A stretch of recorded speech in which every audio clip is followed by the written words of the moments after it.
Des bouilloires et des cafetières par millions. Des centaines de milliers de télévisions ou de machines à laver qu'on n'aurait plus besoin de fabriquer. Pour diminuer la production d'appareils neufs, 2 sites internet lancent une idée, un crédit d'impôt sur les achats de seconde main. Concrètement, acheter un objet d'occasion ou faire réparer un appareil permettrait de récupérer 15% de la dépense engagée dans la limite de 3 000 € par an. L'idée, c'est d'encourager la transition écologique via une incitation fiscale. Donc c'est une mesure de pouvoir d'achat et une mesure de transition écologique cumulée. Ces sites y trouveraient leur avantage car la mesure pourrait doper les ventes. Une mesure soutenue par de nombreuses associations. Elles vont permettre au plus grand nombre, plutôt qu'à une niche de consommateurs déjà engagés, d'accéder à une consommation plus responsable. Mais elle doit s'accompagner d'autres mesures, notamment pour réduire le coût de la réparation, pour rendre la réparation moins chère, parce qu'on voit que c'est vraiment un obstacle important. Le gouvernement, en pleine chasse aux niches fiscales, n'envisage pas pour le moment la création d'un nouveau crédit d'impôt. Bonsoir Baptiste. Bonsoir David, bonsoir à tous. Alors, acheter d'occasion un crédit d'impôt, quelle est cette proposition exactement? Eh bien, c'est tout simplement de créer en fait une nouvelle niche fiscale qui viendra s'ajouter aux plus de 450 qui existent. Alors, c'est un crédit d'impôt, cette niche fiscale, de 15%.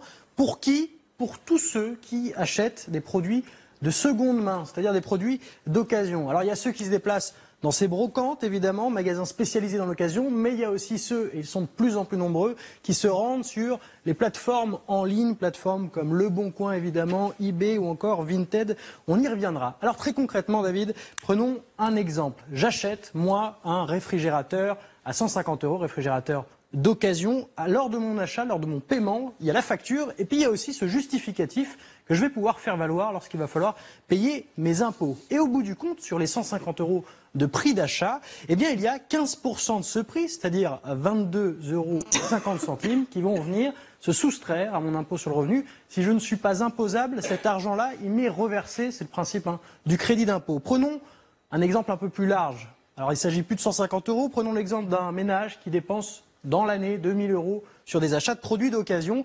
Eh bien, cette fois-ci, les 15% correspondent à 300 €. 300 € là aussi de crédit d'impôt. Alors, est-ce que ça pèse vraiment? Qu'est-ce que ça pèse vraiment aujourd'hui, l'occasion? Je voudrais savoir si ces propositions ont un sens économique et pour quel type de produits. Commençons par les vêtements. Est-ce que ça a un sens pour les vêtements, pour les achats de vêtements d'occasion? Ça a un sens parce qu'en 2018, 30% des Français ont acheté un vêtement d'occasion. En 2010, il n'était que 15%. On a donc doublé cette part des Français qui ont recours à cet achat. 2 intérêts évidemment financiers, ça coûte moins cher d'acheter d'occasion, mais aussi un intérêt écologique. Et le textile est le 2e secteur le plus polluant derrière le pétrole dans le monde. Alors, preuve de l'engouement des Français pour ces vêtements d'occasion, c'est cette plateforme Vinted, plateforme lituanienne qui a été lancée il y a quelques années. Dans les premiers mois de sa création, 8 millions de Français sont tout de suite devenus membres.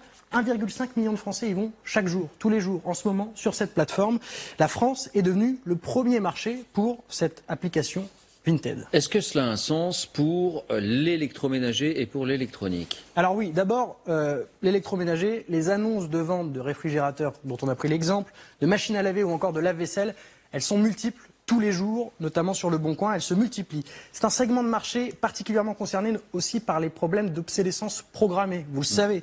Voilà pourquoi, dans cette proposition, il y a aussi l'idée de l'élargir à la réparation. Quand vous irez faire réparer votre lave-linge, votre machine à laver, vous profiterez aussi d'un crédit d'impôt. Et il faut dire que d'après une étude qui a été dévoilée en septembre, la durée de vie moyenne de nos machines à laver, elle a baissé. En 2010, elle était de 10 ans, 8 ans plus tard, 7 ans. On a donc perdu 3 ans, ce qui équivaut aussi à plus d'argent que l'on remet pour racheter une machine. Peut-être qu'avec un crédit d'impôt, on n'irait pas racheter cet outil d'électroménager, plutôt on irait le faire réparer. Et l'électronique? Concernant l'électronique, il est de plus en plus fréquent de voir les Français acheter aussi leurs tablettes, leurs ordinateurs et surtout leurs téléphones portables d'occasion et de seconde main. Alors il y a des sites spécialisés évidemment qui se sont engouffrés dans la brèche et puis surtout aujourd'hui même les opérateurs classiques, les 4 que l'on connaît proposent des téléphones qu'ils appellent reconditionnés. Ce sont des téléphones d'occasion de seconde main et sur ce sujet, la question de la réparation est aussi importante. Le secteur est en plein développement. Le nombre d'entreprises spécialisées dans la réparation de téléphones portables, regardez, il a il a grossi ce nombre de 60% entre 2012 et 2016, c'est donc d'actualité. Est-ce que cela a un sens aussi pour les jouets ou encore pour les meubles? Alors pour les jouets, c'est vrai que vous pouvez les acheter sur Internet, ça se fait peut-être pas encore assez, mais d'occasion, c'est possible. Des jouets de construction même se trouvent d'occasion. Sachez qu'il y a un chiffre qui est assez intéressant. 7 jouets sur 10 ne sont plus utilisés 8 mois après l'achat. Très vite, les enfants se désintéressent. Ça laisse présager un marché assez important. Pour ce qui s'agit des meubles, on a l'impression que ça a toujours existé, les meubles d'occasion, et l'attrait pour ces meubles-là, chez les brocanteurs d'abord, et puis évidemment avec Internet, ça s'est développé. Ce qui motive les acheteurs, c'est d'abord évidemment la préoccupation du pouvoir d'achat, avant celle de l'écologie dont je vous parlais. C'est valable plus largement en fait pour tout ce marché de l'occasion. Pour conclure, regardez ce chiffre. Sachez que l'achat de produits d'occasion en ligne s'est imposé comme en fait une habitude pour les ménages français. Selon le Crédoc, en 2018, 48% des ménages français achetaient sur Internet des produits d'occasion. Un ménage sur deux. Si l'on revient 9 ans avant, en 2009, il n'était que 25%, un ménage sur 4. Merci Baptiste.